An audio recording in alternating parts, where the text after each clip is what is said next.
Guys, I want to talk about something that's affecting a lot of people. It's ADHD. It's no secret that the rates of ADHD have been going up. If you look at any graph from the last 20 years, you'll see that the levels of ADHD have been basically a straight line going upwards. Now, does that mean that more and more people are actually getting ADHD? It could be that more and more people are just getting diagnosed with ADHD. And the difference is, in the past, more people could have had it, but now more and more people are getting tested, so more people are getting diagnosed. But definitely ADHD numbers are on the rise, and I think it's very important that I talk about it in this video. So what is ADHD? ADHD stands for Attention Deficit Hyperactive Disorder. And the CDC actually calls it a neurodevelopmental disorder. And this is one of the most common neurodevelopmental disorders in children. So what are the symptoms of ADHD? Well, if you have a child with ADHD, you probably already know the symptoms. But some of the common symptoms are you have trouble paying attention, you are hyperactive, you're very impulsive, you act without thinking. So one thing is you start interrupting other people. You have a lack of focus, and also some people are just overly active. And this is a terrible problem because it can affect a lot of kids and affect the way that they function in school. You know, you have these kids that are working so hard and they think that they're doing everything that they can, but they're still getting bad grades and bad problems in school. So there are different types of ADHD.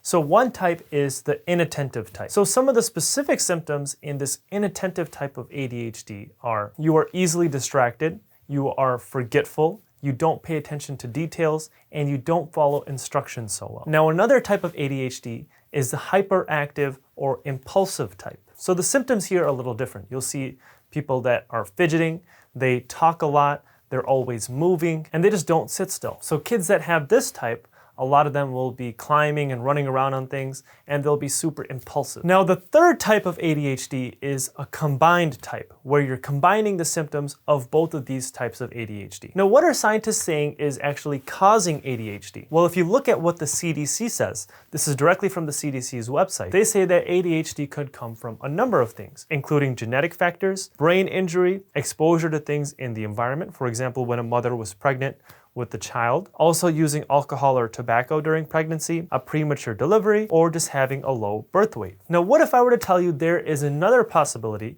that could be contributing to these symptoms of ADHD? Now, what I want to talk about is something called chronic central fatigue. So normally we see fatigue as being tired and a physical problem, right? Our muscles are tired, our muscles are fatigued. So that's what we think of when we think of fatigue. But I'm talking about something a little different. I'm talking about fatigue of your central nervous system. And this is what's called central fatigue. So your central nervous system is what includes your brain and your spinal cord. So your body actually has a few warning signs. And these warning signs are basically your body's way of telling you you're in danger and you need to act. So fatigue is one of them. The other two is pain or having a fever. So if you are fatigued, that's your body's sign of telling you need to rest. And one thing that we know is that the central fatigue that we get, it affects how severe these neurodevelopmental problems we get are. So basically, whatever symptoms we get from any neurodevelopmental disease, those symptoms will be more severe with having more chronic or central fatigue. So what can cause this central fatigue or this fatigue of our central nervous system?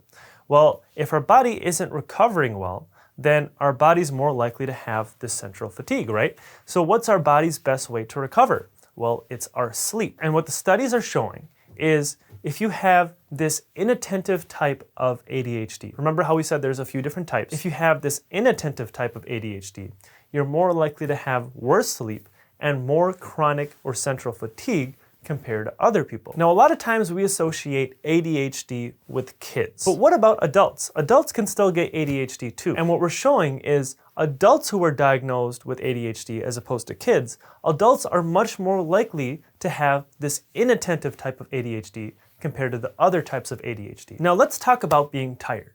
When's the last time you remember that you were just exhausted? You didn't get enough sleep, or you were studying all night for an exam, and after the exam, you just crashed. What were your symptoms while you were in that chronic tired state? Well, what's interesting is the symptoms of being tired are the exact same as the symptoms of having ADHD. So with being tired, obviously you're going to be irritable, you're going to have a lack of focus, you're going to be interrupting other people. Also, you're more likely to be overweight if you're chronically tired. Now, an interesting point, people with ADHD are more likely to be overweight as well. Now, the difference is when you're tired and you have these symptoms, the reasoning is that your body's trying to keep itself awake. So the reason that you're interrupting other people, the reason that you're acting out, and one reason you could be overweight is because you're more likely to eat more when you're tired.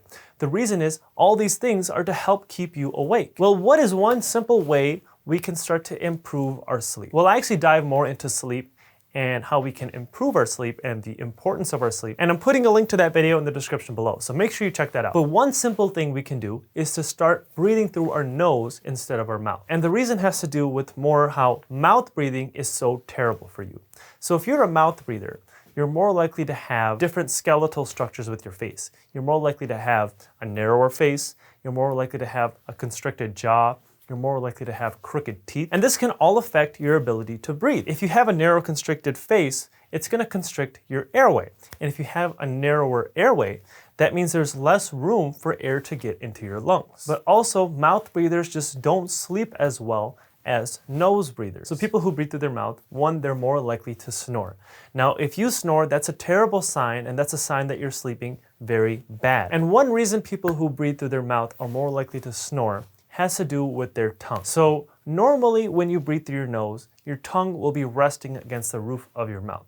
But when you're a mouth breather, your mouth is open and now your tongue is falling to the back of your mouth. So when your tongue is covering the roof of your mouth, like when you're a nose breather, it's allowing that air to go directly from your nose into your lungs, and it's keeping that airway open because your tongue is not falling back in the back of your mouth. Now, if you're a mouth breather, again, your mouth is open and your tongue starts to fall back. It's no longer resting against the roof of your mouth. And when your tongue falls back, it starts to constrict that airway. So already if you're a mouth breather, we already said that you're gonna have a narrower face and a narrower jaw and a narrower airway. But now you're narrowing that airway even more with your tongue going back and blocking that air. But also this tongue going back will start to cause that snoring sound. Because since the roof of your mouth isn't covered, that roof of your mouth will start to vibrate as air goes past it, and this is gonna cause that snoring sound. And this is why it's a sign that you're a bad sleeper. But also, mouth breathers are more likely to have sleep apnea. And specifically, they're more likely to have obstructive sleep apnea. There are a couple different types of sleep apnea, but the most common one is obstructive sleep apnea. And the reason is, when your tongue goes back to the back of your mouth, it can actually fall all the way back and cut off your breathing entirely. So when this happens, you can't breathe anymore.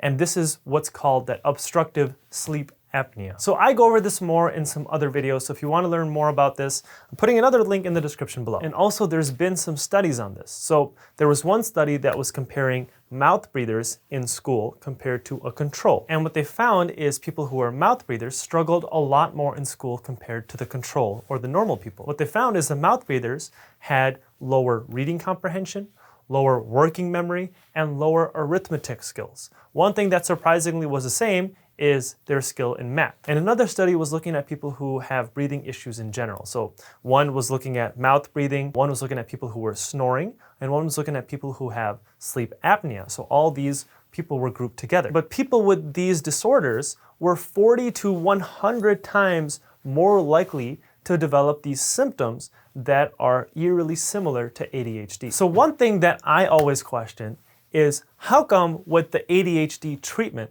there's nothing that talks about your sleep? So there's so many people that get diagnosed with ADHD. A sleep study is never even mentioned to them. No one even talks about their sleep. No one talks about the way that they breathe. No one talks about how much oxygen they're getting in their body. But all of these things are critical to that central fatigue. So what should you do? Well, whether or not you have ADHD, I think you should get a sleep study. Why? Well, one, you might not even have ADHD. Like I said, these symptoms of being tired are the exact same as the symptoms of ADHD. And also, let's say you do have ADHD. Well, if you also have a breathing disorder, or if you're a mouth breather, or if you have sleep apnea, well, if you fix that issue, your symptoms of ADHD will be so much better. They'll be so much less severe. And I want you to think more about this, right? Because yeah, we have modern medicine now that we can take these pills and we can take this other medication and fix a lot of our problems. But what is the root cause of a lot of our issues, right? A lot of times, our root cause is because of things we're doing on a day-to-day basis. So for example, if you have high cholesterol or diabetes, a lot of times these diseases, yeah, once in a while they could be a genetic thing, but a lot of times they are a lifestyle problem. If your diet isn't correct, if you're not exercising, then you're going to be more likely to get these diseases. And it's the same thing with ADHD. Your lifestyle matters as well. So I want you to think about the root cause and focus on your sleep as well. Thank you guys for watching. If you haven't already, hit that thumbs up button and subscribe to my channel below. I will see you in the next video.